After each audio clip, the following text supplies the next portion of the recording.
XTC itu artinya apa? Terus awalnya di tahun 82-an lah sampai. Setelah jadi OKP namanya apa? Exile to Creativity. Wih, C-nya itu yang penting tuh. Perubahannya luar biasa tuh. C itu. Mereka nggak tahu apa yang terjadi sesungguhnya di lapangan itu anak-anak 04. Apakah itu memang terjadi pembunuhan seperti yang dituduhkan atau kecelakaan atau apa, mereka nggak tahu. Hanya memang mungkin 1 jam sebelum kejadian atau 2 jam sebelum peristiwa itu terjadi, mereka sempat kontak-kontakan dengan Eki yang ditunggu. Karena Eki sama Vina biasanya. Bahkan jam sore, jam sebelum hari Sabtu, malam Minggu, sore sekitar jam 4:30 dan lain sebagainya, itu juga sempat ketemu di kota Eki sama Vina ini. Gitu. Sebetulnya kalau narasi pembunuhan dan lain sebagainya sih, kalau difikirkan oleh kami itu ketika muncul rame rekaman Linda. Apa landasan yang dijadikan acuan oleh otoritas penegakan hukum untuk menyimpulkan bahwa ini merupakan situasi pertarungan antar geng?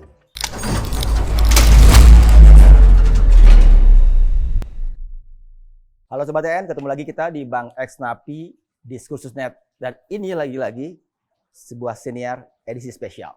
Karena saat ini tim Bang X Napi sedang berada di Cirebon untuk lebih mendalami terkait kasus kematian 2 sejoli, Vina dan Eki, yang dibingkai bahwa itu lantaran bentrokan antar geng motor. Makanya di kali ini kita akan ngobrol-ngobrol tentang geng motor dan apapun yang terkait dengan itu.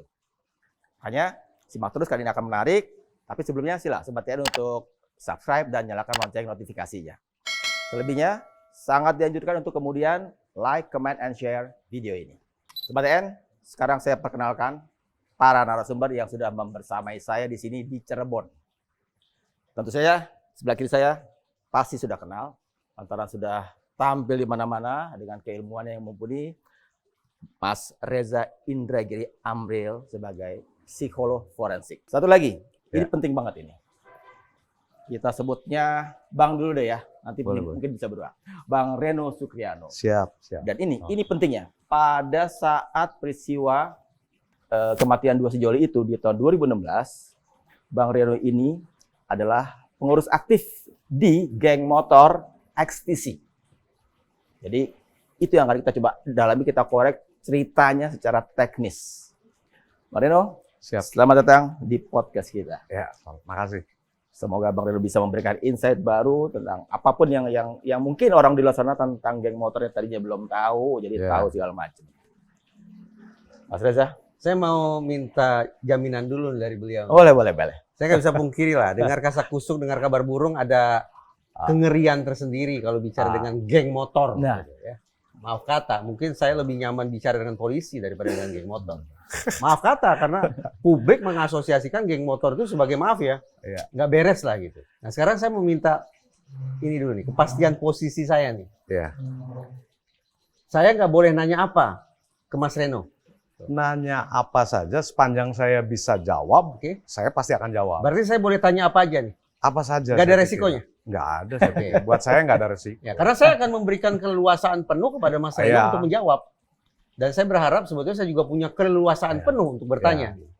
Tapi saya juga pengen klarifikasi dulu gitu kan, kaitan dengan tadi sebutan, karena memang geng motor itu barangkali sebuah sebutan dari masyarakat dan aparat penegak hukum yang sampai dengan sekarang saya secara pribadi maupun kawan-kawan yang memang ada di dalamnya itu juga bingung apa sesungguhnya definisi geng motor itu. Kita kan juga harus jelas gitu loh. Sementara XTC itu dari tahun kelahiran sampai dengan bertransformasi itu sudah merubah statusnya yang tadinya mungkin liar atau tanpa bentuk, sekarang sudah berbentuk. Di tahun 2008 atau 2009 ya, kemudian mereka mendaftarkan diri melalui Kesbangpol dan Kementerian Hukum dan HAM berubah jadi OKP. Setelah OKP di tahun 2015-an, kurang lebih itu kemudian merubah diri jadi organisasi kemasyarakatan. Jadi kalau boleh kita sebut bahwa XTC itu adalah organisasi kemasyarakatan, ormas berdasarkan keputusan dari Kementerian Hukum dan HAM yang kita daftarkan waktu itu. Sebelum punya badan hukum, Ya. Namanya apa? Ekstisi saja. Ekstisi itu artinya apa? Exal to coitus dulunya. Wih, waduh ngeri amat. Ya memang arti dulu kalau Iya, cerita Coba di dulu Indonesia ya. kan, supaya Cerita saya nggak dulu. salah. Dulu. Iya, artinya apa? Artikan sendiri aja lah, Bapak lebih ngerti barangkali. Enggak, Abang lebih ngerti ya. artinya apa? Kepanjangannya apa? Awalnya di tahun 82-an lah sampai. Setelah jadi OKP, namanya apa? Exal to creativity. Wih, C-nya itu yang oke. penting tuh. Perubahannya luar Di biasa C tuh. itu. Soalnya tafsirannya kan jauh banget dari yang Iya. pertama. Memang apa sih urgensinya harus jadi sebuah organisasi berbadan hukum? Ya, saya pikir tadi untuk bahwa saya melihatnya ekstisi ini sekumpulan orang yang memang didominasi oleh orang-orang muda, ya, kemudian melakukan banyak hal, kemudian ada cara pandang dari masyarakat. Ada yang memandang itu sesuatu hal yang negatif, ada yang memandang mungkin ada positifnya juga, gitu. Tinggal bagaimana kemudian ini dikemas.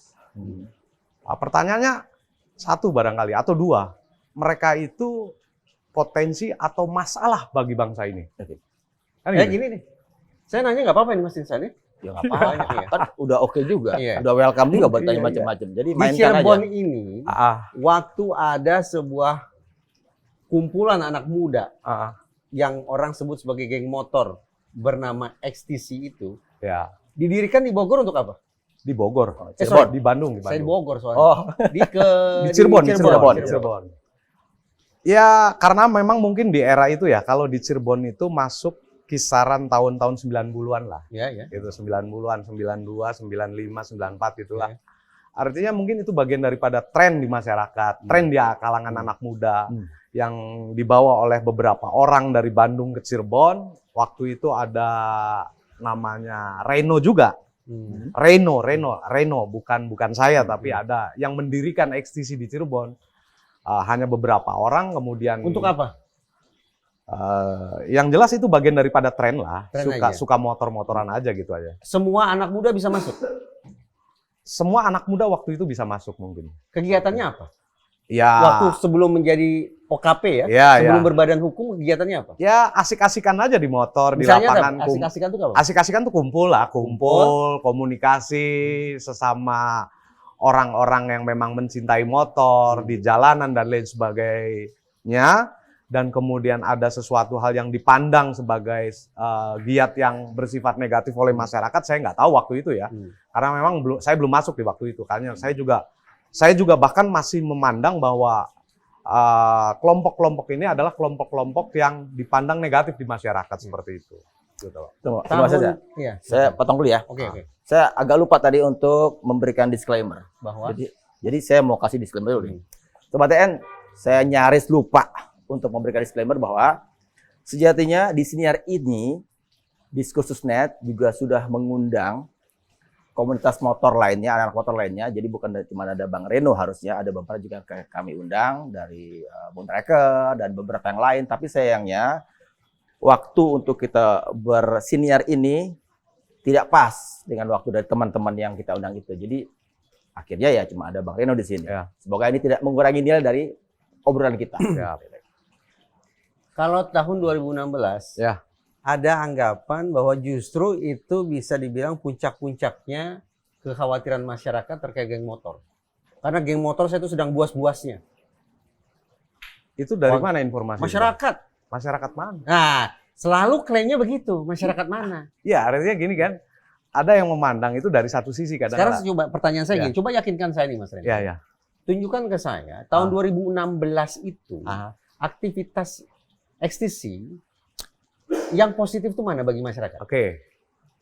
Pertama, ketika saya jujur aja masuk di tahun 2012 akhir lah, 2012 akhir, melihat bahwa saya juga tadinya termakan asumsi masyarakat bahwa ekstisi itu adalah kelompok orang-orang yang berperilaku negatif, Ya, ya. baik di jalanan maupun di markas-markas mereka.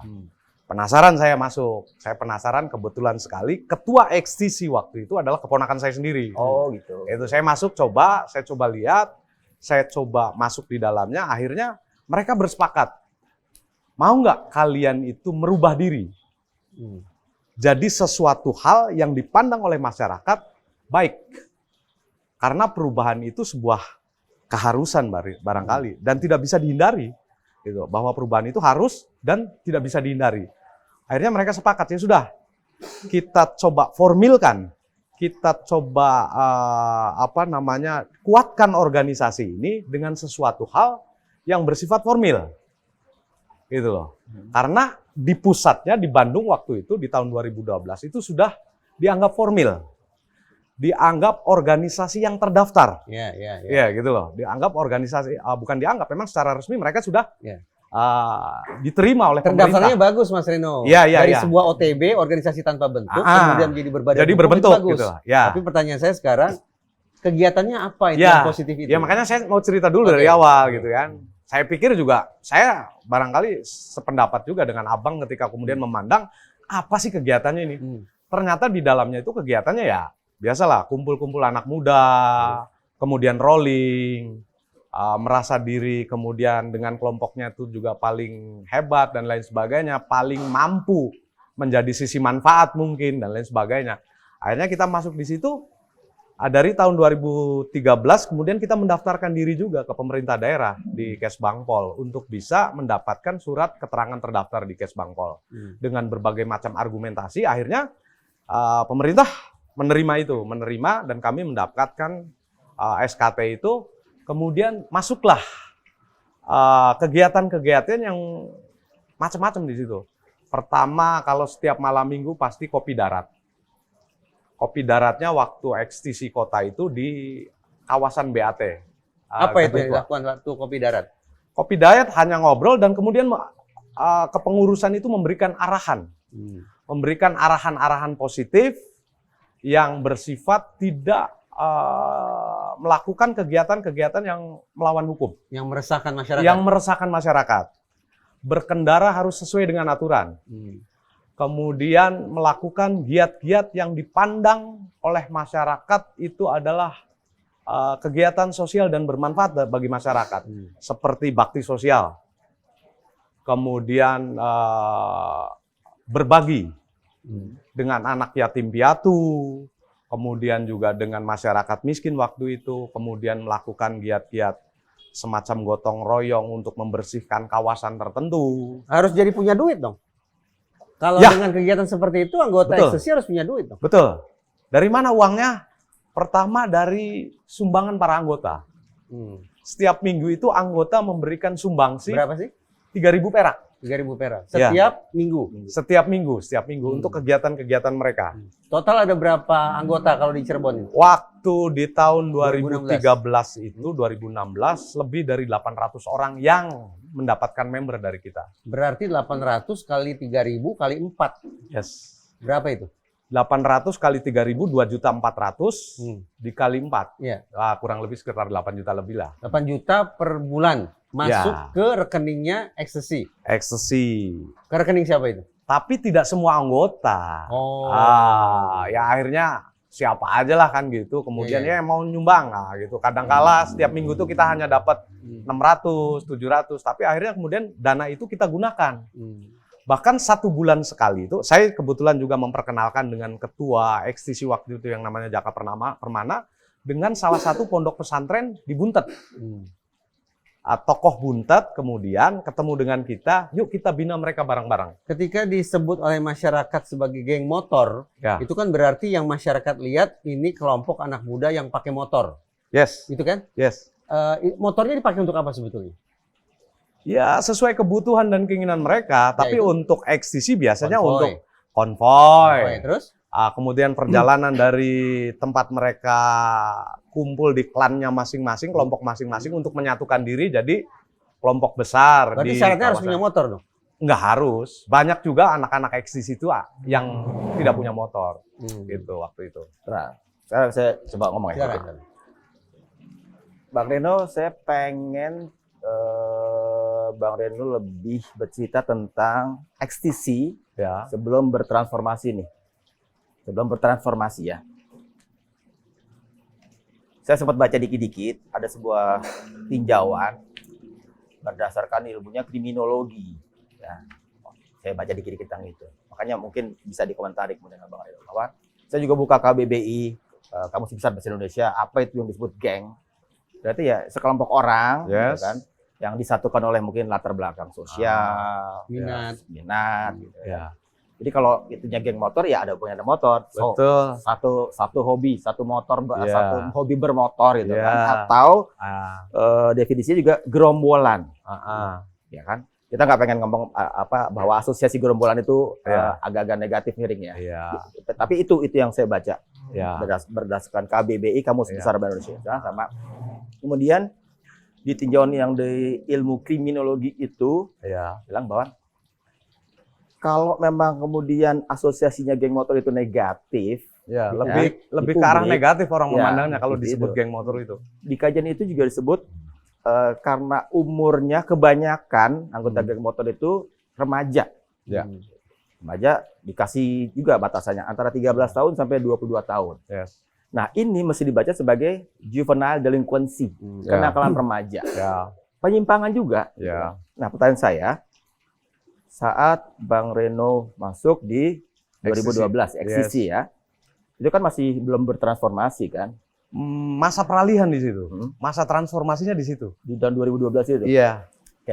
Sebelum deh jadinya, sebelum masa transisi itu, apakah eksisi saat itu ya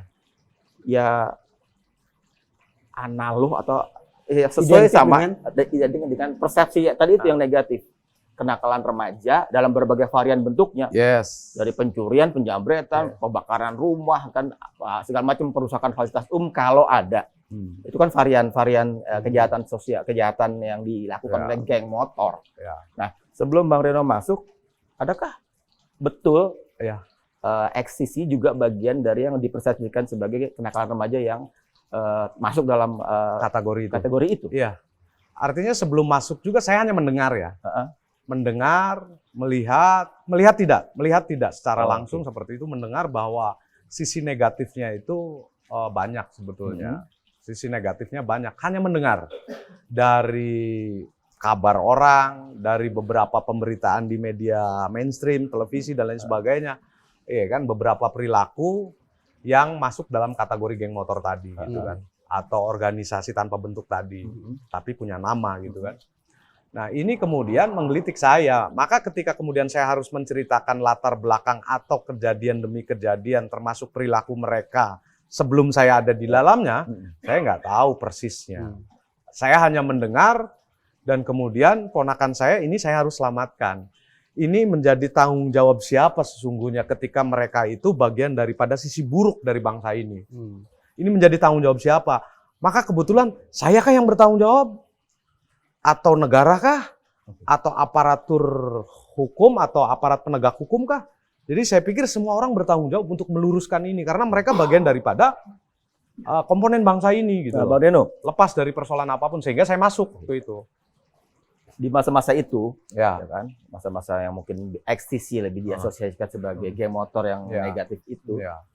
adakah catatan mungkin secara internal atau Ya. secara internal organisasi atau mungkin Bang Reno secara personal pribadi mencatat, ada berapa banyak kasus anggota ekstisi yang berurusan dengan hukum, dengan polisi, dengan segala katakanlah varian kejahatan atau penyimpangan yang dilakukan? Saya tidak bisa memastikan banyaknya ya, Tapi ada. tapi cukup. Nah, tapi ada.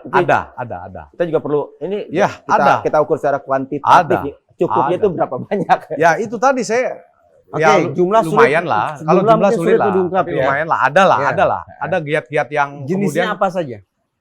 biasanya sih ya bentuk-bentuk keributan di jalanan gitu kan. Atau hal-hal yang kaitannya dengan tindak pidana umum seperti penganiayaan, pengeroyokan, itu yang sering saya dengar gitu loh. Yang sering saya dengar, yang sering juga saya dengar dibaca di berita, beberapa berita Komal-Komal TV atau mungkin di koran, waktu itu koran dan lain sebagainya.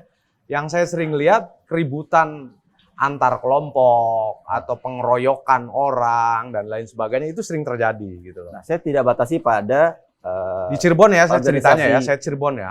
Saya tidak batasi deh pada ekstasi aja. Ya. Kan di Cirebon ada berbagai Oh, kan ya, betul. geng motor. Ya. Nah, jadi yang saya mintakan data itu catatan kejahatan lah yang dilakukan oleh bukan cuma ekstasi, geng motor yang ada di Cirebon, entah ada berapa 4 atau 5 geng motor yang ada di sini gitu. Ini juga memang harus dipisahkan antara kejahatan yang terorganisir, yang kemudian melakukannya adalah organisasinya atau individunya nih, gitu kan?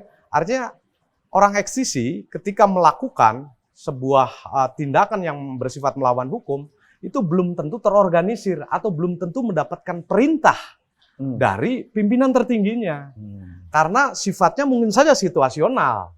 Contoh kasus, ketika sekelompok orang beratribut ekstasi atau monreka atau GBR sedang arah pulang atau sedang konvoy, hanya beberapa orang, tiba-tiba di situasi itu ada yang menyerang, ada yang melempar dengan batu dan lain sebagainya.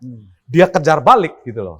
Kemudian rame di situ ribut sampai kemudian masuk ke wilayah hukum, ya artinya ini tidak diorganisir, tidak mengorganisir diri untuk melakukan tindakan-tindakan baik dalam rangka mempertahankan diri atau dengan sengaja melakukan tindakan yang bersifat melawan hukum gitu. Organisasi itu. Itu tadi terorganisasi itu bisa by system, bisa by culture, bisa berdasarkan sistem, bisa berdasarkan budaya. Artinya begini, anggaplah bahwa memang tidak ada instruksi, tidak ada peraturan, tidak ada ketentuan tentang perilaku anggota. Artinya by system memang tidak ada. Tapi by culture, secara budaya sudah teradopsi dalam pemikiran para anggota bahwa inilah salah satu bentuk perilaku kelompok kita. Perilaku yang dimaksud adalah termasuk misalnya kekerasan. Kekerasan dengan kata lain merupakan budaya kita, kesamaan yang menyatukan perilaku kita. Yang dimaksud budaya kita itu adalah budaya secara umum kan? Enggak budaya dalam sebuah kelompok bermotor atau lain sebagainya. Secara umum masyarakat ketika contoh saja, ketika saya mau nonton bareng sepak bola atau layar tancap di satu kawasan yang berbeda dari kawasan saya berkelompok, tiba-tiba di jalan terjadi kericuhan. Budaya kita mempertahankan diri dan menyerang balik juga itu terjadi, gitu loh. Artinya bukan hanya kemudian di kelompok-kelompok bermotor, bukan hanya di ekstasi, GBR, ini yang kemudian tidak bisa diklaim bahwa hanya kelompok ini gitu loh. Hanya kelompok-kelompok bermotor itu atau yang masyarakat biasa sebut geng motor gitu loh. Tadi Mas Reno mengatakan saya masuk karena ingin menyelamatkan. Bukan hanya ingin menyelamatkan, tapi saya penasaran juga. Kenapa gitu. pakai kata selamatkan? Bukan menyelamatkan, coba membenahi mereka agar lebih baik lah seperti itu. Bisa terorganisir, terstruktur, kemudian bisa mempertanggungjawabkan apa yang dia lakukan, baik sisi positif maupun negatifnya. Sehingga yang namanya punishment and reward itu ada di dalamnya. Bahkan kalau saya boleh cerita di tahun berapa ya? 2014 ini ekstasi ini mendapatkan penghargaan dari Panwaslu. Karena ekstasi disertakan oleh Panwaslu untuk bisa menertibkan APK, alat peraga kampanye waktu itu. Dan ekstasi lah yang mengirimkan anggotanya terbanyak, lebih dari 100 orang itu. Yang lainnya itu organisasi-organisasi lain termasuk Satpol PP dan kepolisian tidak lebih dari 25 orang. Ekstasi ratusan dan ekstasi berani melakukan kemudian pencopotan atribut atau kampanye itu sampai naik tiang dan lain sebagainya. Itu terjadi gitu. Artinya mereka ingin juga menyatakan di hadapan masyarakat bahwa selain pandangan buruk terhadap kelompok kami juga punya sisi manfaat. Dan kami juga diberikan ruang untuk menjadi sisi manfaat untuk masyarakat. Gitu. Bang Reno, sekarang saya mau terjun langsung, kaitan langsung antara geng motor dengan kasus terbunuhnya, katakanlah begitu. Vina. Kematian. Ya, kematian. Kita lebih netral. Vina dan Eki. Kan? Tidak bisa dipungkiri, bingkainya adalah bingkainya. Kalau saya baca di putusan, direktori putusan Mahkamah Agung segala macam, itu bingkainya bingkai antara perseteruan, katakanlah begitu, bentrok antar geng motor, kan? Disebut-sebut ekstasi, disebut-sebut monreker. Nah sekarang saya minta dulu, minta kejelasan dulu karena saya pernah baca. Adakah Eki Muhammad Rizky Rudiana, kan, anggota ekstasi? Yes. Dari wilayah apa? Sumber ya? 04 Sumber. Sumber itu lokalnya ya? Lokalnya. Klan. Oh, klan. Ya, kelompok tersendiri yang menjadi bagian daripada kelompok besar di tingkatan kota atau kabupaten. Tapi secara resmi memang anggota yang Anggota resmi ya? Iya. Kalau Vina bukan. Tidak tahu. tidak tahu. Ya. Tidak di ekstasi tapi tidak tahu apakah bergabung dengan geng motor Kelompok lain. yang lain saya nggak tahu. Kalau anggota berarti punya kartu anggota, Yes, punya KTA. punya jaket. Betul. Kalau atribut itu bisa dia dapatkan dari mana aja, karena memang waktu itu banyak orang yang memanfaatkan popularitas dari kelompok-kelompok motor itu untuk menjual atribut. Gitu loh. Tapi yang jelas almarhum Eki punya kartu anggota. Ada waktu itu. Itu kan di ceritanya kasus itu ketika Eki almarhum bersama memboncengi pacarnya, punya almarhumah itu, melewati titik di mana ada sekelompok orang yang juga diasosiasikan karena belum jelas secara detail kejadiannya. Organisasinya, gitu kan. Tapi ada percakapan bahwa dari 11 yang berkumpul itu ada yang namanya Andi, tersangka. Itu bilang bahwa kita diminta bantuan, itu saya baca di putusan Mahkamah Agung ya ini, di trajektorinya. Untuk minta bantuan Moonraker, nyebut-nyebut Moonraker. Si Andi itu ngomong di situ, di percakapan di situ kan. Lalu muncullah Eki dan Vina.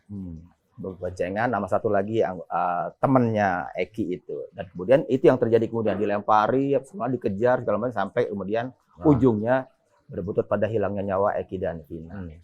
Nah, ini kan bingkainya geng motor nih, jelas-jelas Eki ekstasi, ini Moonrakeran ngomong, nggak tahu kita ini anggota beneran atau apa, tapi disebut-sebut gitu, ada ekstasi, ada Moonraker. Nah, kalau Bang Reno waktu itu kan sebagai pengurus aktif ya di 2016 ketika kejadian. Ya. Itu gimana sih cerita yang benar waktu itu? Kalau pastinya peristiwa itu saya tidak tahu. Saya tidak tahu apakah memang itu pembunuhan atau kecelakaan. Tapi saya coba confirm kepada organisasi yang di dalamnya ada Eki, yaitu bagian daripada ekstisi, yaitu ekstisi 04 Sumber. Jadi pada malam itu ekstisi 04 Sumber itu akan melakukan rapat di internal ekstisi 04, kumpul-kumpul, tapi sekaligus membicarakan sesuatu hal kaitan dengan organisasinya tersendiri, itu dari Sumber ke arah Cipaniis. Ya. Itu sumber yang saya terima. Kemudian si Eki itu minta ikut juga. Minta ikut. Teman-teman yang biasa nongkrong di tempat tongkrongan ekstisi 04 itu nunggu Eki. Ya, karena mereka janji jam 8 itu mau berangkat ke Cipaniis. Jam 8 ini masih salah satu tokoh di 04 ini akhirnya coba menghubungi Eki. Lu di mana? Udah itu sampai mana? Jam berapa? Kisaran jam 8, ya jam 8 atau jam setengah 9, jam 8 lebih lah gitu kan. Jam 8 atau setengah 8 saya pastinya kurang tahu. Malam itu keterangan dari mereka. Eki masih sempat menjawab tuh jam 8 tuh. Eki masih sempat menjawab, baru nyampe GSP. GSP itu sebuah kawasan di kota Cirebon, di Jalan Majasem. Di situ. Baru nyampe GSP, gitu loh. Mereka masih nunggu nih, ekstisi 04 rombongannya itu masih nunggu Eki, lama-lama. Cuman karena memang kalau mereka nunggu lama di situ kan akhirnya meresahkan warga juga, warga sekitar situ biasanya kalau mereka kumpul tuh, durak-durak atau berapa banyak Bang Reno yang nunggu itu? Jadi ya mungkin kisaran di bawah 50 barangkali itu kan, di bawah 50 orangan lah, atau bisa 30, bisa 40, saya kurang banyak juga ya. Ya lumayan lah. Dengan bunyi motor yang sebanyak itu ngumpul ya. Kan mereka juga, aduh ini lama banget nih, sampai beberapa waktu, mungkin 1 jam atau 2 jam setelah itu, kemudian baru ada kabar tuh. Ada kabar dari keluarganya, bukan ekstisi, orang ekstisi, keluarganya, salah satu keluarga orang ekstisi bilang, itu ada anak ekstisi tergeletak di jembatan. Itu. Kemudian dari teman-teman 04 tuh lihat ke sana. Lihat ke sana posisinya kalau nggak salah sudah ada yang bawa gitu, sudah dibawa dalam proses dibawa ambulans atau apa gitu. Akhirnya anak-anak 04 itu pergi ke rumah sakit untuk mengkonfirmasi benar nggak beritanya bahwa itu adalah Eki dan lain sebagainya gitu. Sakitnya rumah sakit apa? Rumah Sakit Gunung Jati. Rumah Sakit Gunung Jati. Ini dari sumber saya yang ada di 04 yang kebetulan juga tokoh 04 di situ. Yang kebetulan nunggu Eki juga waktu itu. Begitu dilihat, oh iya katanya kecelakaan gitu. Cuman begitu lihat langsung di rumah sakit itu, ini memang Eki sudah posisi muka lebam-lebam mungkin apa seperti udah nggak keruan lah kelihatannya nggak layak lagi gitu. Kemudian juga ini nggak tahu patah atau seperti apa, posisi seperti itu parah banget. Akhirnya mereka nungguin sampai si Eki ini belum sampai dimakamkan. Akhirnya nunggu beberapa saat, kemudian pada pulang lah. Kemudian menginformasikan tuh salah satu anggota XCC 04 kecelakaan di Jalan Layang. Itu nunggunya sampai visum terhadap 2 jenazah itu? Enggak. Mereka sih hanya mungkin nungguin, nongol juga. Ya sempat juga, wah mungkin ya namanya kelompok mereka, jangan-jangan ini ada yang nyerang. Wah ini kecelakaan katanya gitu. Mungkin ada yang nyerang, mungkin ada ini masih carut-marut lah. Mereka artinya masih berpolemik lah. Artinya antara tuduhan ini, antara ini. Udahlah kata polisi, kayaknya kecelakaan. Udah, akhirnya mereka pada pulang tuh nunggu seperti apa. Akhirnya diberitakan bahwa itu hasil kecelakaan oleh pihak Polsek Talun waktu itu. Gitu. Kemudian ada beberapa yang konfirmasi gimana ini ya.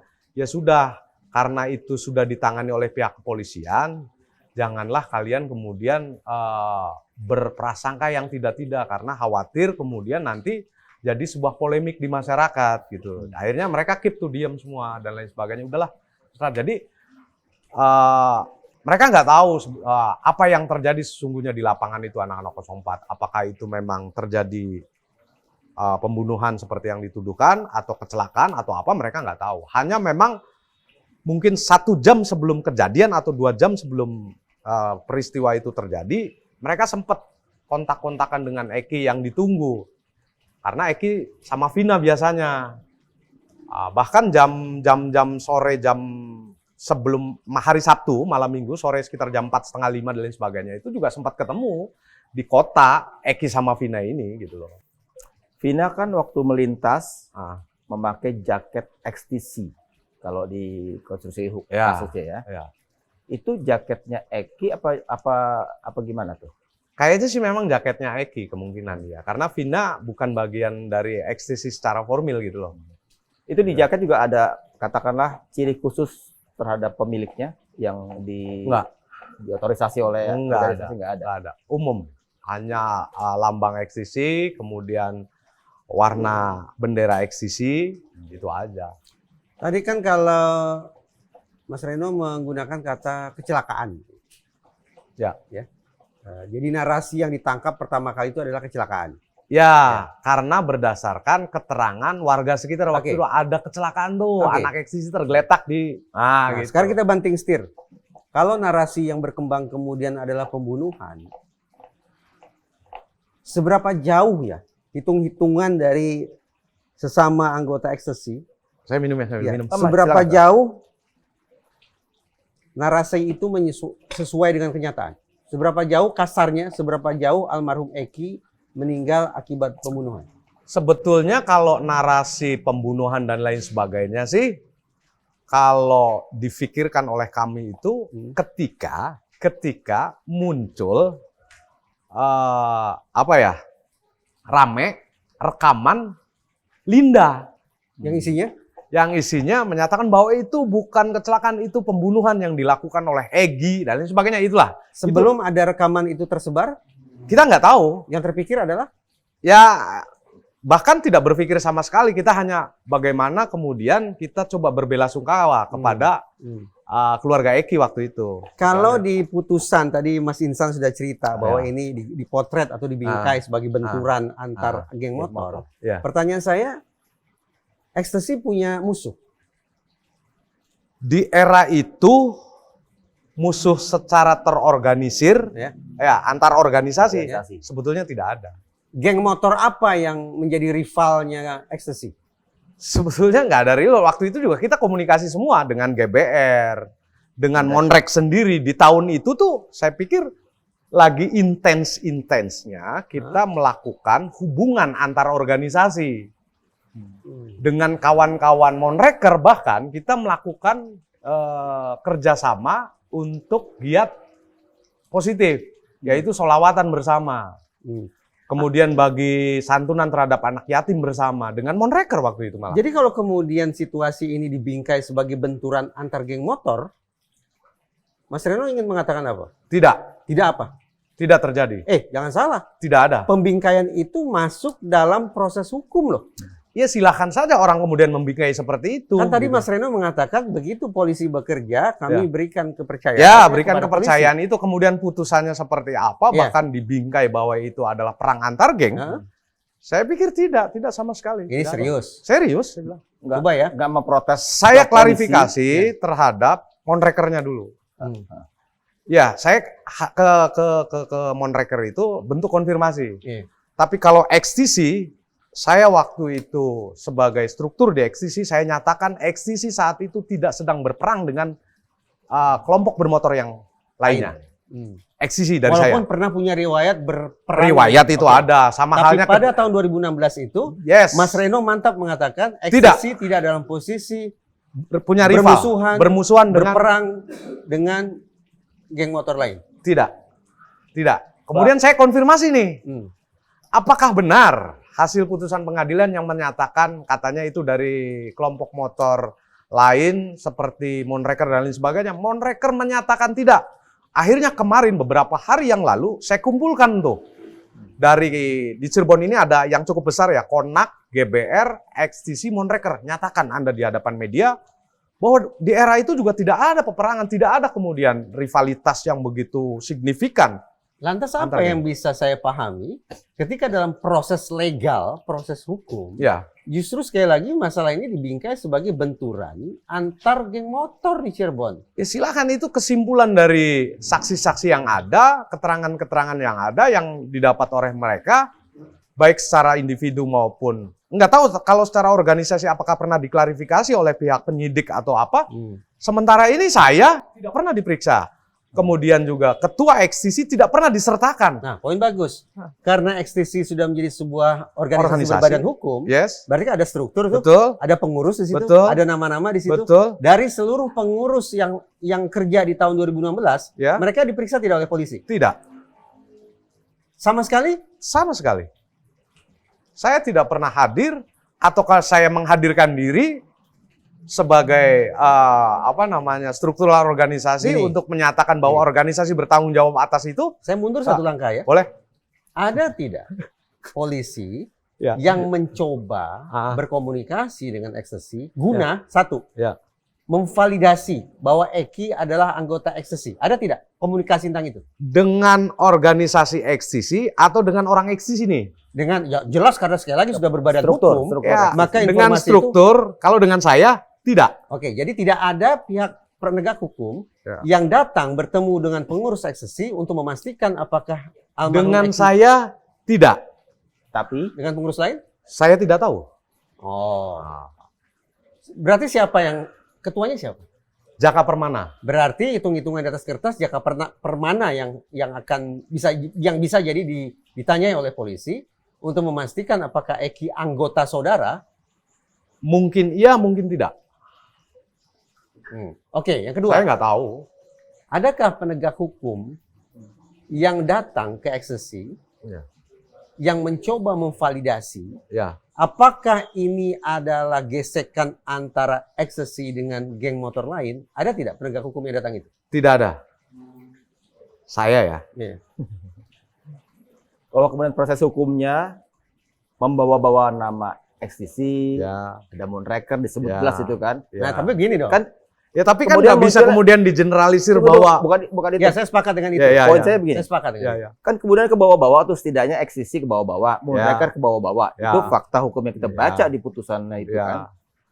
Terus kemudian kan persepsinya jadi negatif mungkin Iya. kedua geng motor itu. Iya. Nah, ekstasi adakah tidak katakan memprotes polisi gara-gara itu kan kemudian nama ekstasi jadi jelek gitu, bawa-bawa di kasus kriminal gitu. Ya, di era itu kami memang tidak memperhatikan, bahkan mungkin tidak mengikuti proses persidangan itu. Mas Rino, komunikasi antar pengurus baik tidak? Baik dan bukan tidak baik ya. Baik sebetulnya, cuman lebih ke apa ya, ke anggota dan lain sebagainya kita tidak. Bukan sebetulnya. sesama pengurus. Kalau sesama pengurus, ya. Ada rapat rutin. Ada. Ada forum komunikasi tertentu. Ada. Dalam forum komunikasi tertentu atau rapat itu, Ya. pernah tidak antar pengurus saja berbincang, kita dipanggil polisi nih, aku dipanggil polisi nih. Ada Ya. tidak perbincangan tentang itu? Tidak ada. Berarti bisa tidak saya simpulkan, seperti kata Mas Reno tadi, Ya. memang tidak ada otoritas penegakan hukum Ya. yang datang ke ekstasi, pengurus ekstasi untuk memvalidasi tentang keanggotaan EKI dan Ya. memvalidasi kesan bahwa ini adalah pertarungan antar geng motor. Tidak ada ya? Tidak ada. Ya. Lantas dari mana polisi bisa punya Makanya kan gini, bingkai cerita seperti memang itu? di era itu saya mulai bukan melepaskan ya, Iya, iya. bukan melepaskan. Di 2016-2017 tuh saya pandang teman-teman itu sudah cukup dewasa dan bisa mengorganisir dan memobilisasi masanya untuk agar taat aturan, sesuai dengan koridor, sesuai dengan norma. Akhirnya saya coba lepaskan. Kan tadi tujuannya saya ketika masuk, saya coba benahi, saya formilkan. Setelah kemudian juga saya perilakunya saya coba bareng-bareng kita benahi, bukan hanya mereka tapi juga diri saya barangkali seperti itu. Setelah itu kemudian saya mulai tuh di tahun 2016-17 tuh saya cukup dewasa, udahlah Jack. Kalau misalkan ada giat-giat yang bersifat itu, karena saya juga punya kesibukan dalam rangka menafkahi anak istri, saya harus juga konsentrasi ke sana. Lu urus, kalau sesuatu hal itu tidak dipandang penting-penting banget, nggak usah deh, kontak gua biasa aja gitu aja. Silakan lakukan itu sambil belajar untuk melepaskan diri dari ketergantungan terhadap seseorang gitu loh. Sehingga Ah, ketika dinarasikan bahwa ini adalah geng motor versus geng motor, Ya. dengan kata lain bahwa almarhum Eki meninggal dunia akibat ulah geng motor yang lain, Ya. ini sebetulnya sebuah asumsi atau fakta ya, berdasarkan keterangan saksi misalnya. Iya, ya kalau cerita fakta apa yang kemudian mengindikasi seseorang itu adalah bagian daripada, kalau Eki ya, Iya. kalau Eki ya, Eki adalah bagian daripada ekstisi. Iya. Tapi pelaku yang dituduhkan, pelaku yang kemudian divonis dan lain sebagainya, apakah itu bagian daripada kelompok-kelompok motor atau katakanlah monreker, benar tidak dan lain sebagainya, kan ini perlu divalidasi. Betul. Adakah kemudian indikasi yang menyatakan bahwa dia dari kelompok monreker? Kalau anggota geng motor biasanya punya identitas tertentu kan? Yes. Jaket, Mungkin kalau atribut atribut. belum tentu juga. Belum tentu juga. Saya bisa beli Hmm. atribut monreker melalui media-media yang Oke. tersedia, atau saya bisa mendapatkan jaket ekstisi dan sebagainya, karena beberapa hal bisa saja itu dimanapun kita bisa dapat itu, gampang itu untuk hal seperti itu. Lanjut tentang validasi tadi. Iya, tadi validasinya, apakah benar dia bagian daripada, contoh misalkan monreker. Tadi di monreker juga pasti ada KTA. Di monreker juga ada pasti yang namanya database. Ya. Di monreker juga ada mungkin indikator khusus gitu loh, bahwa dia adalah monreker gitu loh. Kan gitu. Saya coba konfirmasi waktu itu, dan bahkan sekarang saya konfirmasi lagi. Lu benar bahwa itu bukan anak monreker. Saya jaminkan diri saya dan saya meyakini bahwa itu bukan bagian daripada monreker. Mungkin anggota geng motor yang lain? Apalagi yang lain gitu loh. Apa Maksudnya? maksudnya? Saya belum GBR, apalagi yang lain, mereka menyatakan, ya saya nggak tahu itu kelompok kita bukan dan lain sebagainya gitu loh. paham. Gitu. Bahwa kemudian di perjalanan kasus hukumnya Ya, ada seorang saksi yang namanya Aib, ya. sudah tahu. Yang kemudian dimintai keterangan sama bapaknya Eki, Pak Rudiana, ya, Polisi. ya, Kapan itu? ya waktu zaman itu. Oh, di tahun 2016 itu. 2016 Oh itu. iya, Dan artinya kemudian awalnya dari AIP dulu atau Ya. gimana itu? Setelah- Petunjuk setelah- permulaannya dari AIP. ya, setelah katakanlah kematian Ya. dua orang itu, Ya. Eki dan Vina, Ya. kan Pak Rudiana, bapaknya, ayahnya Eki, itu sempat turun langsung. Apalagi beliau kan memang polisi kan, walaupun Betul. dari satuannya narkoba ya. Setiap bukan polisi SP. punya kapasitas untuk itu. Ya. Sempat juga yang kami dengar informasinya sampai Pak Rudiana turun ke TKP. Ya. Maju ke depan 15 meter, mundur ke belakang 15 meter, meneliti Ya. setiap jengkal itu. Betul. Kan. Terus kemudian sampailah beliau itu pada sekitaran SMP apa itu? 11. 11 ya, Ya. betul. Ketemu sama dua pekerja cucian motor yang ada di sekitar situ. Si Aib itu. Aep dan Dede temennya. Dede. Walaupun sampai sekarang kita juga bingung karena cuma Aep yang muncul, Dedenya enggak. Orang yang mengaku AF, Ya, ya kan? ya, Karena faktanya dia tidak pernah dihadirkan di persidangan. ya, ya. Walaupun kemudian beberapa minggu lalu sempat juga diminta keterangan lagi oleh Polsek Cikarang Utara, gitu kan. Setelah nggak kedengaran kabarnya, orang menyebut-nyebut nama dia yang kan segala keganjilan nggak ada di persidangan itu, muncul datang diperiksa di Polsek Cikarang Utara, gitu ya. Tapi keterangannya Aib itu yang kemudian disampaikan ke Pak Rudiana, Ya. itu efeknya luar biasa. Betul. Karena Aib bilang Ya. ke Pak Rudiana, Ya. orangnya si A, si B, si C, si D Ya. yang melakukan pelemparan Ya. batu sampai kemudian Ya. mengejar Ya. anak bapak dan Ya. Ya. Vina pacarnya Ya. itu. Dan kemudian Pak Ya. Rudiana Ya. dengan berbasis keterangan dari Aib itu Ya. menangkap-nangkapi Ya. Pak Rudiananya Ya. kan. Bahkan dengar-dengar tanpa surat penangkapan malah kan. Saya Terhadap- tidak tahu. Bang Reno membaca adegan itu Ya. bagaimana tuh? Kurang yakin.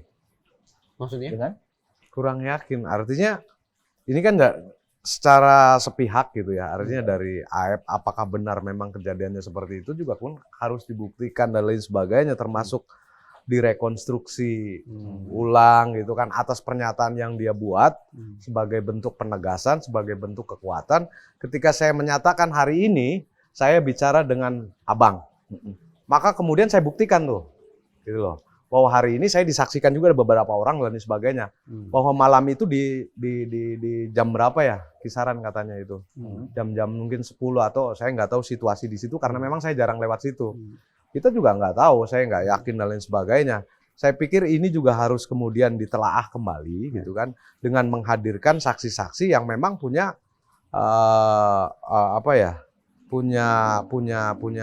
kapabilitas untuk bisa menjelaskan kejadian yang sesungguhnya. Saya sepakat dengan poin itu. Iya. Kenapa? Di dalam hukum Ya. itu ada ungkapan satu orang saksi bukan Ya. saksi. Ya. Artinya satu orang AF saja Ya. tidak cukup. Ya. Harus didatangkan saksi yang lain. Iya. Muncullah nama saksi Dede kan gitu kan ya, AF dan Dede. Iya. Cuma persoalannya dua saksi ini tidak pernah diuji di persidangan. Ya. Katanya karena tidak berhasil didatangkan. Bagi saya sih alasan itu agak sulit diterima ya. Klise juga, iya, Masa kan? otoritas penegakan hukum tidak bisa menghadirkan saksinya yang merupakan titik awal informasi?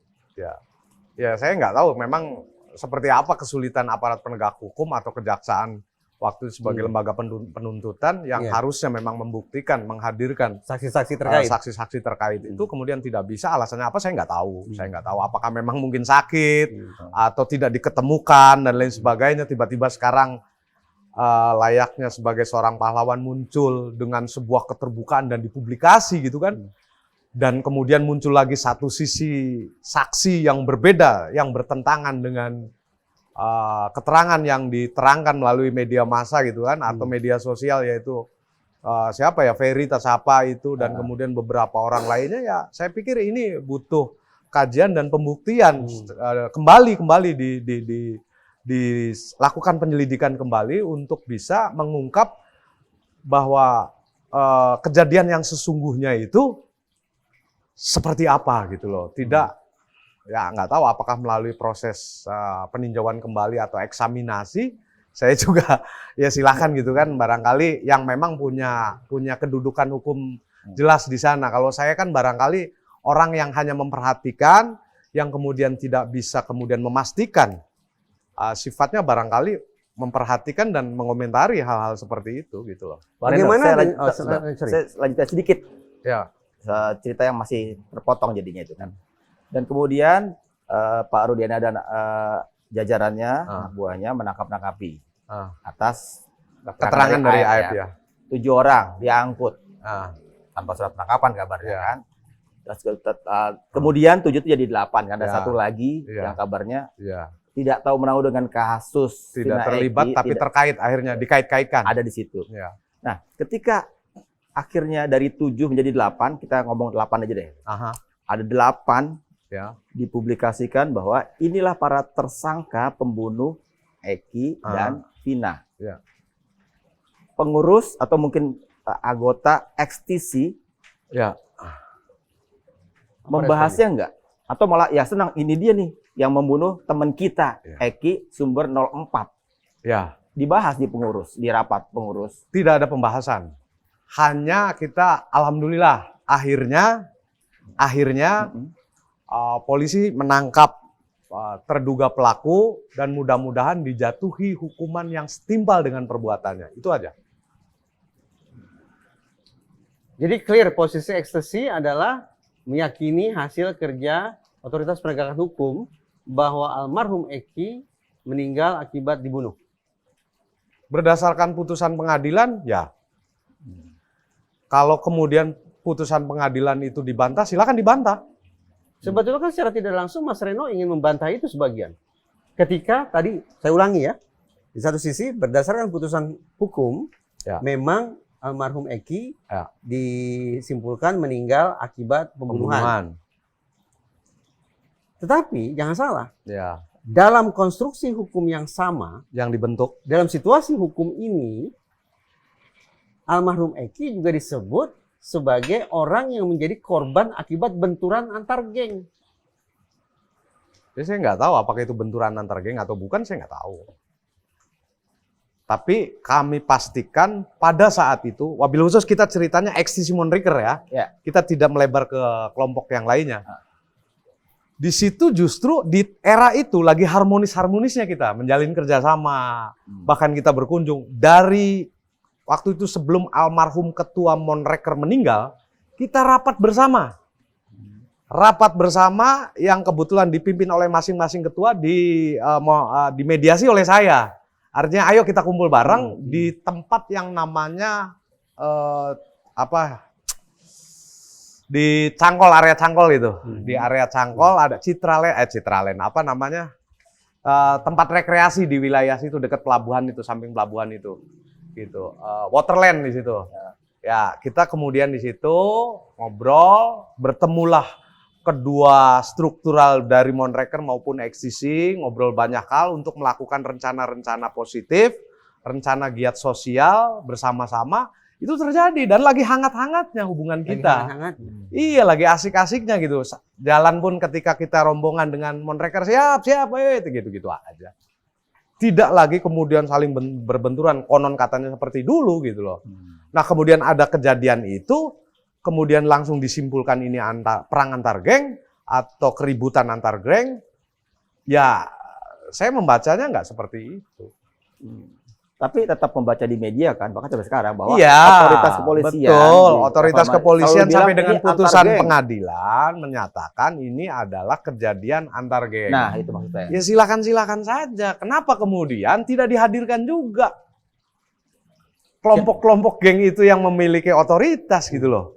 Strukturalnya, kenapa kemudian pengadilan tidak menghadirkan kesaksian-kesaksian dari misalkan ada ketua XTC, ada ketua Monreker, benarkah ini anggota sampai diklarifikasi di situ, gitu loh. Artinya tidak klaim secara sepihak, gitu loh.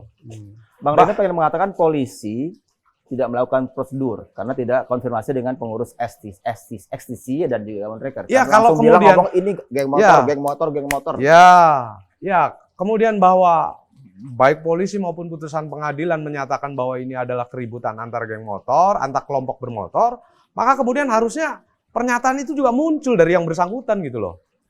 Kalau saya tuduh Bapak itu adalah peminum air putih, Bapak peminum air kopi, Bapak berani nggak menyatakan kemudian bertanggung jawab mengklarifikasinya, saya nggak minum kopi, tapi saya minum air putih, ini buktinya. Kan gitu, harus kemudian ada validasi gitu loh. Nggak bisa kemudian dinyatakan bahwa klaim secara sepihak, karena orang, ya maaf ya, apakah saya menggunakan jaket partai politik kemudian bagian daripada partai politik itu? Kan enggak, Pak. Iya. Ketika musim kampanye, waktu kampanye, apakah masyarakat yang berbaju partai politik itu adalah anggota partai politik itu semua? Kan enggak, Pak. Mereka bisa jadi hanya kelompok bayaran, yang penting kampanye dapat cuan, clear. Tapi in fact, dalam kenyataannya kan polisi, otoritas polisi sampai sekarang kan juga tetap bilang itu. Dan itu efeknya kan sebenarnya merugikan. Merugikan eksisi iya, merugikan mereka iya, karena menyangkut-nyangkutkan nama organisasi. Iya. Nah, kemudian kalau memang itu terjadinya keributan antar geng, pasca itu ada nggak kejadian antara Monreker dan XTC? Silakan. Balas dendam misalnya gitu. Ada nggak? Ada nggak? Jawabannya? Nggak ada. Bahkan di tahun sekarang, ketika muncul lagi persoalan itu setelah 8 tahun, mereka kemudian menyatukan diri. Dengan tidak, sorry Bang Reno, saya agak potong. Ketika kita ngomong soal balas dendam, yang harusnya terjadi kalau memang betul-betul itu antar geng, yang satu geng udah dirugikan oleh yang lain, apakah perilaku balas dendam itu memang subkultur dari organisasi, dari geng motor? Ada anggota kita yang kena gitu kan, ya balas. Gampangnya nyawa balas nyawa gitu kan. Enggak juga, mungkin iya, mungkin juga tidak. Itu hanya barangkali sifat refleks. Ya, coba bayangkan misalkan abang ini kemudian punya anak, ketika kemudian anaknya tiba-tiba ditabrak oleh motor. Wah, spontan tuh emosi tuh. Wah, sikat aja dulu. Persoalannya nanti seperti apa? Ya kan, bisa saja yang namanya ditabrak itu karena unsur sebuah kesengajaan atau ketidaksengajaan. Tapi emosi dari kita ketika melihat sesuatu hal itu paling tidak seperti itulah. Gitu loh. Tapi kalau kemudian kita dengan nalar, kemudian dengan emosi yang kita bisa kendalikan, saya tanya dulu, kenapa ente nabrak anak saya? Kan gitu. Itu. Tapi kan dalam situasi emosi yang cukup tinggi, ya saya nggak tahu tuh itu terjadi nggak. Tapi pada saat itu kita nggak melakukan banyak hal. Gitu. Pernah dengar nama Linda nggak? Pernah. Siapa? Linda itu bukan anak XTC. Tapi dia berhubungan, pacar lah lebih tepatnya ke situ, dengan salah satu tokoh di XTC Cirebon Kota waktu itu. Ini kita bicara Linda yang kerasukan yang mana? itu? Yang kerasukan ya? Iya. Ya itu. Dia bukan anggota geng motor. Maksud saya maaf, bukan anggota XTC. Apalagi, nggak, saya nggak tahu yang jelas. Yang Tapi dia lainnya berpacaran dengan salah satu anggota XTC. Struktur XTC malah. Tapi bukan dengan saya. Waktu itu dia menyebutkan sekjen, kemudian di beberapa itu saya sekjen juga di situ, bukan dengan saya. Bahkan istri saya juga mengklarifikasi bukan dengan saya. Adalah inisialnya EB gitu aja. Kalau Egy, kalau di film disebutnya Egy, mungkin Egy ya.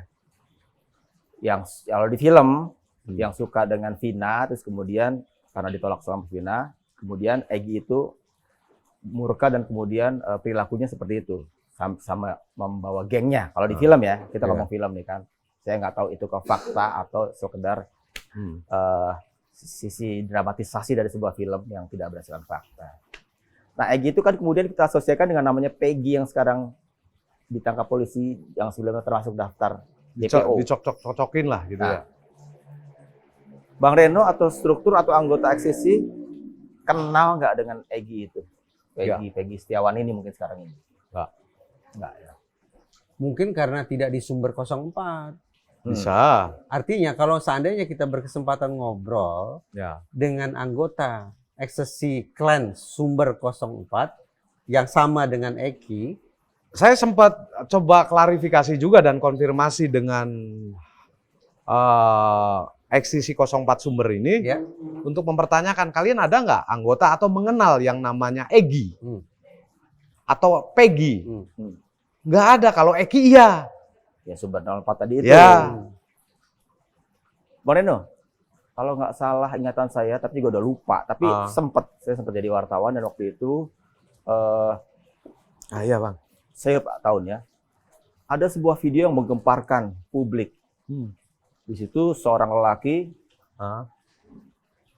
dianiaya, dianiaya macam-macam, ditampar, dipukul segala macam kan. Terus kemudian video itu gempar, jurnalis cari-cari tahu itu apa videonya, di mana segala macam.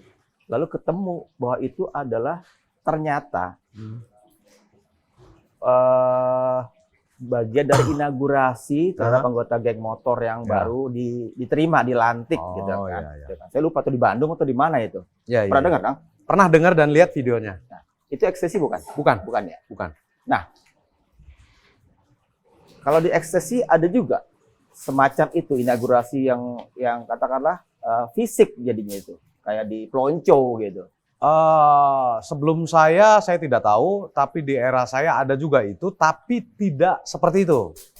Nah, yang terjadi di era itu. Di era saya minta mereka kemudian untuk baca Al-Fatihah, sholawat, kemudian surat-surat pendek gitu kan. Kemudian kalau yang tidak sanggup saya pukul. Dipukul tuh oleh senior-seniornya dipukul. Perut ya. Perut. Buak, tolol kamu. Apalin dulu. Itu pukulan dengan sepenuh hati gitu. Enggak dong. Kalau pukulan sepenuh hati mungkin nggak tahu kejadiannya dan nggak sampai jatuh. Nah, gitu aja. Nah, itu kan yang saya baca sebagai katakanlah budaya, subkultur yang ada di geng motor gitu kan. Ada juga dengar-dengar budaya itu menyangkut perempuan. Anggota perempuan ada dong, anggota ekstasi yang perempuan. Ada. Nah, seperti apa budaya yang subkultur yang muncul, yang berkembang di ekstasi untuk anggotanya yang perempuan? Iya, anggota perempuan itu ladiesnya itu diatur oleh, kalau di kepolisian ada Dharma Wanita, kalau di ekstasi itu ada ladies ekstasi gitu kan. Dia punya rumah tangga sendiri gitu, punya rumah tangga sendiri yang tidak tercampur dengan kita, tapi ketika kemudian konvoy, acara-acara itu ya mereka ikut serta. Tapi untuk kebijakan-kebijakan menyangkut, misalkan perempuan harus seperti ini, di era saya ya, seperti ini, enggak. Kalau mau ikut konvoy, mangga silakan. Kalau tidak, ya sudah, silakan seperti apa. Itu aja sih, enggak ada tugas khusus apapun terhadap kelompok-kelompok perempuan ini di ekstasi. Buat ladies ekstasi itu, ketika inaugurasi, kalau nggak memenuhi syarat, dipukul juga? Enggak sih. Di era saya enggak ada seperti itu. Suruh baca surat-surat bahkan enggak. Udah masuk aja, silakan aja, itu urusannya sama ketua ladiesnya gitu kan, silakan aja mau diapain ya terserah deh. Yang jelas cuman memang saya melihatnya waktu di era saya itu enggak ada tuh yang masuk baru ya, perempuan tuh enggak terlalu itu kan di eksis itu ya. Udah deh masuk di era saya ya. Masuk aja, yang penting gabung, kumpul dan lain sebagainya. Kemudian kita yang dituakan dan lain sebagainya, kemudian bicara secara umum bahwa kita di organisasi seperti ini. Tolong ketika konvoy, patuhi aturan dan lain sebagainya, berjajar sekian meter, kasih juga kesempatan pengendara lain ketika lewat gitu. Cuman rata-rata ketika ekstasi lewat atau kelompok itu, karena banyak waktu itu ya, banyak ratusan motor, biasanya mereka menghindar sendiri gitu. Saya nggak tahu kenapa. Mungkin karena tadi, stigma tadi. Jadi wujud kepedulian ekstasi terhadap Eki yang notabene merupakan anggotanya ketika meninggal dunia, apa konkretnya? Waktu itu sih terutama 04 ya, dan beberapa dari kota itu ke rumah Ibu almarhum. Ibu almarhum mengucapkan bela sungkawa dan turut serta di prosesi pemakaman dan kemudian ada tahlil.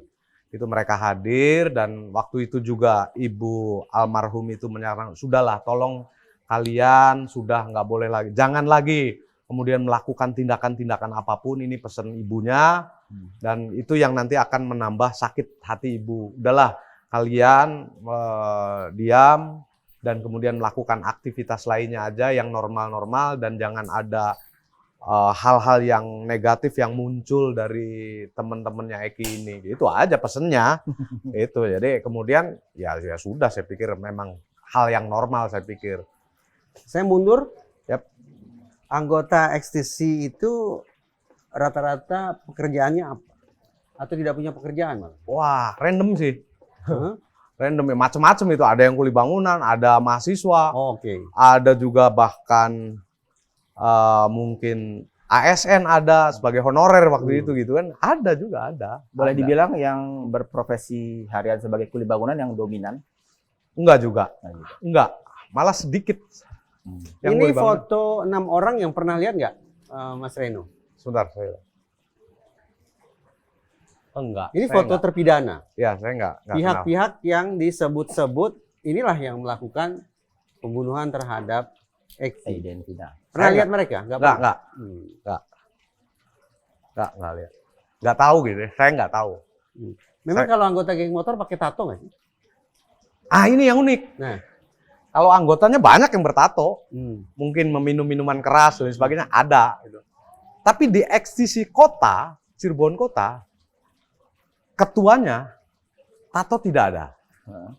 Meminum minuman keras tidak ada. Tidak dilakukan.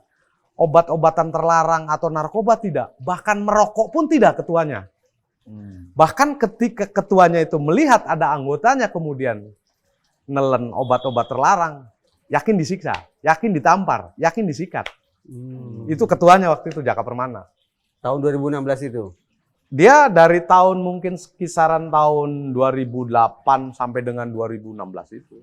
Jadi di organisasi XTC, XTC, Jaka Permana itu bisa disebut anomali ya. anomali. Dan itu Role model baru, Enggak, ikon baru. dari dulu dia terus memang kemudian bagaimana secara struktural DPP-nya ya, melihat ada Jaka Permana yang modelnya seperti itu tuh. Beda sendiri Kak? ya Sama mereka yang malah lainnya. bangga kelihatannya gitu kan. Ini Bukannya malah dikasih hukuman ya? enggak. Beda sendiri tuh, enggak mirip pemain Ya, lain. kita punya wilayah otoritas sendiri gitu kan. Ini daerah Cirebon gitu ya. Memang anak-anak setujunya dia sebagai ketua ya sudah itu aja. Satu lagi Bang Reno. Kan mungkin lebih banyak di media sosial kan beredar tuh. Nah, Foto yang namanya Egy atau Peggy itu sekarang. Ya. Nggak tahu Peggy yang itu apa enggak, tapi ada foto ini nih anak namanya Egy gitu kan. Anggota geng motor disebutnya. Ya kan? Mungkin Egy yang ada piercing, Tindikan, piercingnya. piercing di telinga itu dengan agak-agak kurus, agak-agak keriting. Kenal nggak Bang Reno dengan foto itu siapa? Anak mana segala macam? saya nggak kenal, saya nggak tahu. Jadi gini. Di XTC saya, kalau mereka kenal saya mungkin gitu loh. Tapi kalau saya mengenal mereka satu persatu, kecuali yang mendekat ke saya punya intensitas untuk ngobrol, untuk apa, saya mungkin kenal. Bahkan yang punya intensitas saja sekarang saya namanya siapa tapi saya tahu dia gitu loh. Jadi Karena disebut-sebut itu anggota geng motor tuh, walaupun mungkin bukan XTC. Ya. Makanya saya tanya tuh, Enggak. nggak ada info juga dari Nggak ada teman-teman info. di Moonraker, Nggak di ada, Connect, nggak di ada info. Nggak ada JBR. info. Nggak ada tentang Dari itu. obrolan ini, Ah. poin yang paling penting dalam konteks penegakan hukum adalah apa landasan yang dijadikan acuan oleh otoritas penegakan hukum untuk menyimpulkan bahwa ini merupakan situasi pertarungan antar geng. Ketika orang geng motor sendiri dalam kurung XTC Iya. meyakinkan kita bahwa itulah justru masa harmonisnya antara XTC dengan geng-geng Moonraker. motor lainnya. Betul. Masa peralihan itu artinya dari yang selalu bermusuhan jadinya komunikasi. Ya, artinya di struktural ya, di top manajemen ya. Saya nggak tahu di bawah kadang-kala ada gesekan dan sebagainya. Untuk mengklarifikasinya, untuk mencairkan suasana biasanya di top manajemen itu saling berhubungan. Coba lu ada masalah apa itu siapa coba Oh, gitu. gitu. Kontak, saling kontak. Jadi pemikiran otoritas penegakan hukum bahwa ini adalah pertarungan antar geng motor, Ya. itu datang dari mana ya pemikiran itu? Dari fakta kah? Dari keterangan saksi kah? Itu yang tidak terjawab. Atau jangan-jangan dari asumsi? Ya saya kurang tahu, mungkin bisa jadi asumsi atau melihat dari adat dan budaya mereka Oke. yang selama ini mereka melakukan penanganan gitu kan, penanganan peranggreng dan kemudian langsung menyimpulkan bahwa ini adalah keributan bentrok antar ini gitu. Padahal dalam Motor. penegakan hukum tidak boleh pakai asumsi semacam itu. Harusnya kan demikian. Ya. Tapi faktanya kemudian itu jadi sebuah pernyataan bahwa keputusan hukum. Ini ya jujur saja memang walaupun saya sekarang sudah tidak lagi punya intensitas tinggi ngurusin XTC, tapi saya pernah jadi bagian itu dan kemudian ada sesuatu hal yang saya keluarkan untuk XTC, baik dalam bentuk tenaga maupun pemikiran, kami juga cukup dirugikan gitu kan dalam hal nama baik gitu. Baik. Cukup ya Mas Raja? Cukup. Menarik kan bincangan kita kan? Iya. Jadi saya akhiri ya, Silakan. sebagai otoritas. Saya akhiri dengan sebuah pertanyaan di kepala saya. Iya, apa itu Ya, itu pertanyaan? tadi. Oh. Ini narasi Soal geng motor asumsi ini itu. dari asumsi Atau atau fakta. dari fakta atau dari keterangan saksi. Siapa saksi yang mengatakan ini geng motor? Kalau memang ada. Iya. Baik, selesai ya? Hmm. Oke. Sobat DN, itu tadi bincangan kita ya masih terkait dengan kasus kematian Vina dan Eki, tapi kita ambil angle yang mungkin beda dengan media lain. Kita coba hadirkan ex-pengurus geng motor XTC pada tahun 2016 saat kejadian itu meletup. Kita udah dengarkan segala yang dipaparkan panjang lebar oleh Bang Reno itu, sampai kemudian cerita transformasinya geng motor XTC sampai sekarang. Beda banget udah. Silakan saja Sobat TN, saya tidak ingin menjudge, silakan saja Sobat TN untuk memahami itu, terus kemudian mungkin kalau ada penilaian-penilaian, ya silakan saja, itu hak individual, hak personal yang juga nggak bisa saya pengaruhi, gitu kan. Tapi bahwa kami kali ini memberikan insight dari sisi yang lain tentang kasus Vina itu. Jadi sementara itu aja dulu, dan kami tegaskan bahwa media kami Diskursusnet adalah media terverifikasi di Dewan Pers. Simpulan dikit. Boleh.